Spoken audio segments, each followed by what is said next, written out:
Hi guys, welcome to my channel. So in this tutorial I'll be teaching you how to cut a bustier dress with an underbust corset, a basque effect, and also a keyhole neck for the back.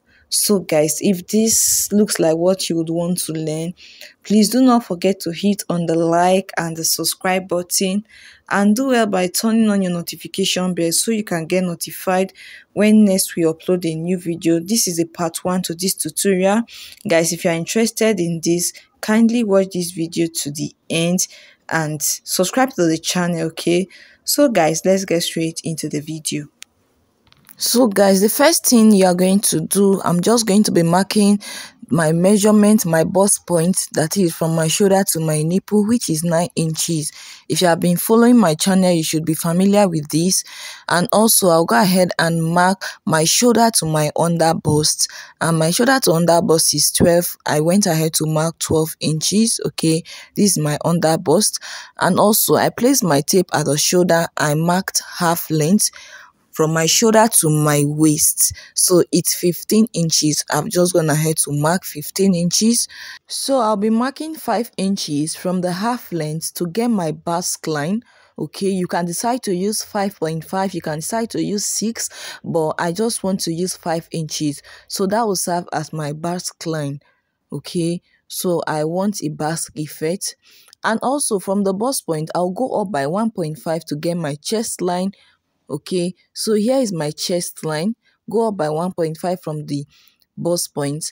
And also my shoulder measurement is 14 divided by 27. I marked 7. I went down by 1 inch from that point, and also marked 2.5 as the neck width to get my shoulder slant. Also, I'm going to be measuring taking the measurement I have on my shoulder down to my chest line to get my armhole line.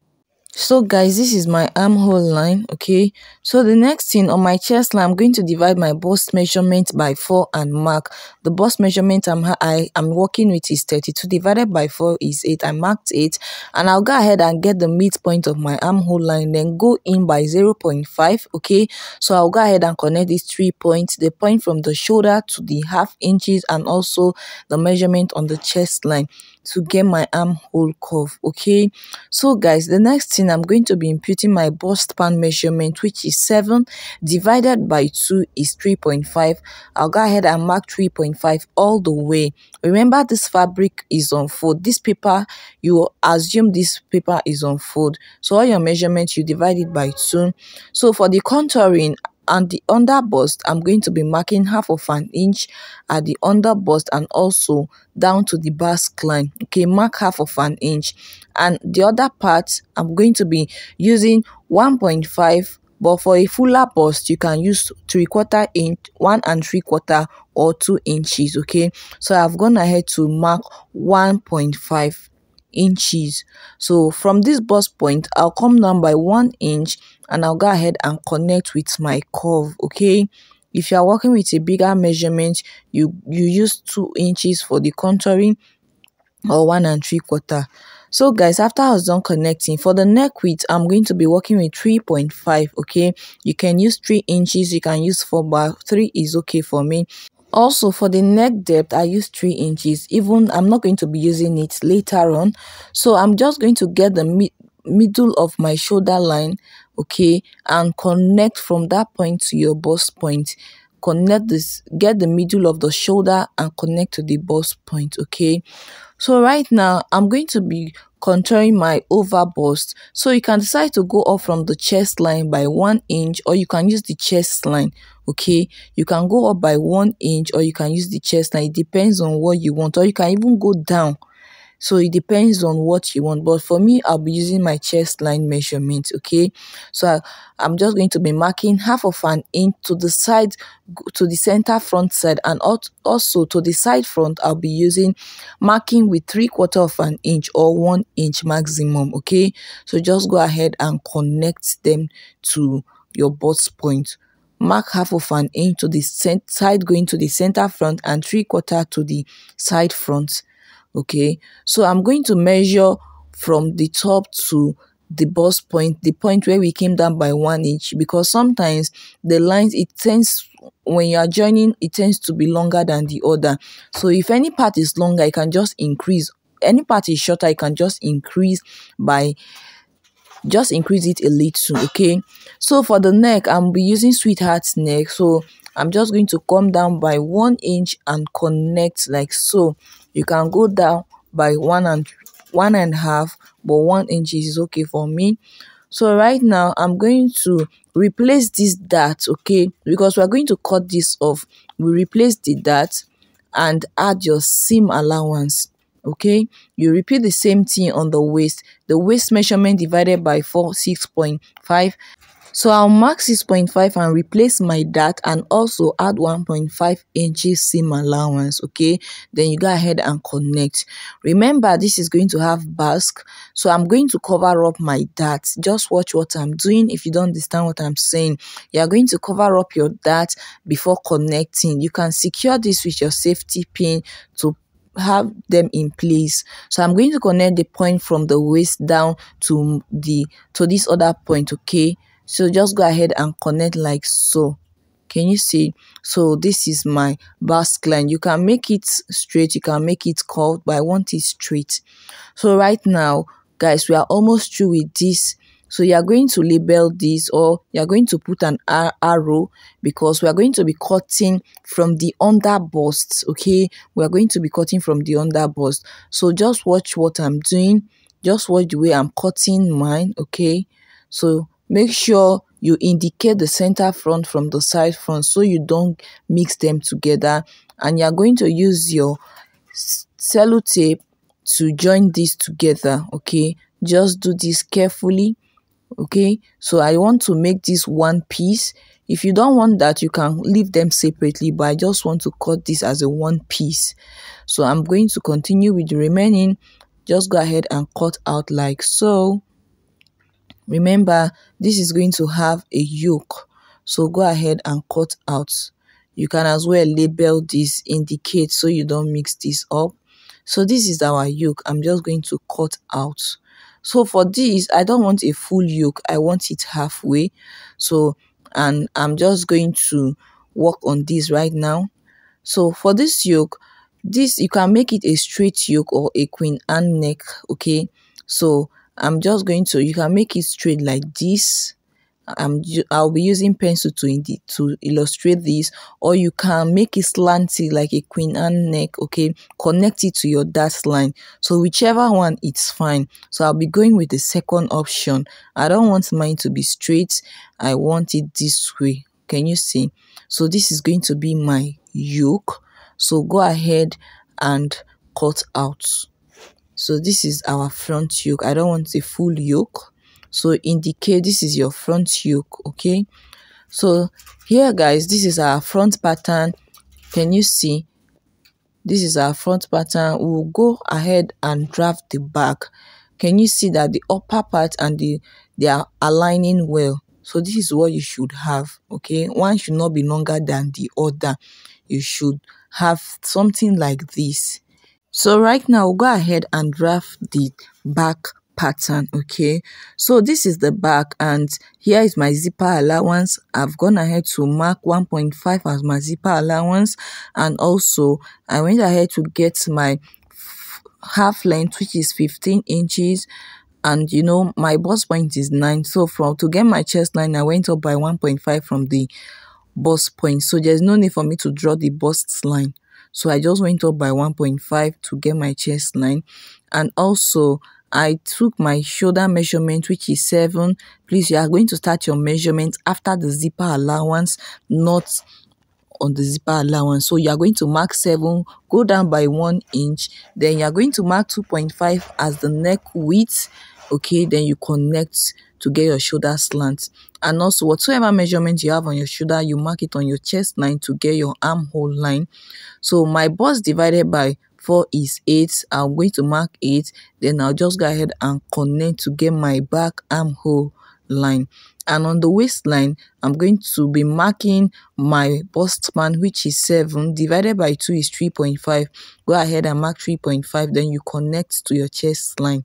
So the dart intake that I'll be working with is 1 inch. So I'll be marking half of an inch on both sides. Then I'll go ahead and connect to my chest line, okay? Just watch what I'm doing. If you don't understand what I'm saying, if you have been following my channel, you should be familiar with this. So I'm going to divide my waist measurement by 4, and what I have is 6.5. So I'll go ahead and mark 6.5. I'll go ahead and replace this dart of 1 inch. Mark 1 inch. Then you add 1.5 seam allowance. And also remember to add 1.5 seam allowance at the top too. So you go ahead and connect these two lines together. So guys, for the neck width, remember I used 3.5 for the front. I'll do the same thing for the back. And for this, I want you to pay attention because I'll be using a different neckline for the back. So go ahead and mark 1 inch first to get your first neckline. And also this back is going to have a keyhole neck at the back, so it simply means I will be adding a button at the back. So depending on how many button you'll be using, okay, so I just want 1 button, so I'll be marking 1 inch from the first neckline, okay. And also I'll be marking, you can decide to use your dart line, okay, because the wideness of the back totally depends on you. So that means this particular side, I'll be cutting them off, okay. So the center back will be really open, so if you want it really open, that means you extend it. Instead of using 3.5, you can use 4, you can use 5. So my dart line is 3.5 inches, so it's totally okay for me. So I'm going to be cutting off these parts, okay, these parts that I'm marking, I'm going to cut it off so my back will be exposed that way. And also at the center back, I'll go up by 1.5 because I want my zipper to sit well to avoid any bulges at the back. So I'm going to go up by 1.5, then connect to the side seam. Okay, we're also going to be cutting this part off, and this is our zipper allowance. So guys, this is it for the back pattern. I'll go ahead and cut it out like so. If you want loop at the back, that one totally depends on you. That means you are not going to be adding zipper allowance, but I want zip for this dress, so just go ahead and cut out, okay.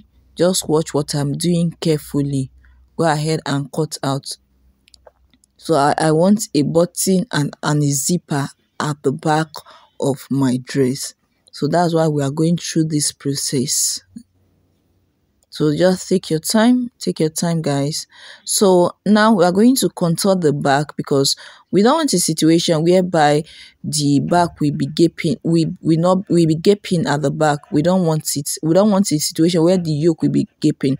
So you're just going to get a point and you're going to mark 1/4 inch dart intake on both sides and connect like so, okay. So guys, you are carefully going to cover this up. Can you see what I'm doing? Just go ahead and cover this up. This is to avoid gaping at the back, avoid the yoke from gaping. So we are going to draw a new line. Just go ahead and connect this new line together because of the dart intake. Just go ahead and connect like so. And guys, that's it for the back. So you are going to cut this out, okay. Also, you can use your masking tape to secure this together. Please go ahead and use your masking tape to cover this up, to seal this up. And also, I don't want to sew this dart. I'm also going to cover up the dart for the back. It's optional. You can decide to stitch it, but I don't want that. I'm just going to cover up the dart as well. I'll use my cello tape or masking tape to hold this in place. And guys, that will be all for our back pattern. And make sure you indicate this, okay. So make sure you indicate this is our yoke and this is our back pattern. Please, you can also indicate the up from the down so that you don't mix this up when sewing because they look alike. So here is our front and our back pattern. if this, guys, this is the end to our tutorial, and this is the part 1 to this tutorial. If you want to know, and if you want to see how I finished this dress, please do not forget to subscribe to this channel and turn on your notification bell so you can get notified when next we upload the second part to this tutorial. Okay, please turn on your notification bell so you can be the first to watch this video when it's out. Thank you for always watching my video. For all my subscribers, to all my subscribers, thank you so much. I love you guys. Thank you so much. And also for the back yoke, you can go ahead and cut this other part. It's not necessary. We don't need it. The zipper allowance to the yoke, please go ahead and cut it. Remember, it's going to have button. Okay, so I almost forgot. Please go ahead and cut it out, and that will be the end for this tutorial. See you guys in my next tutorial. Bye.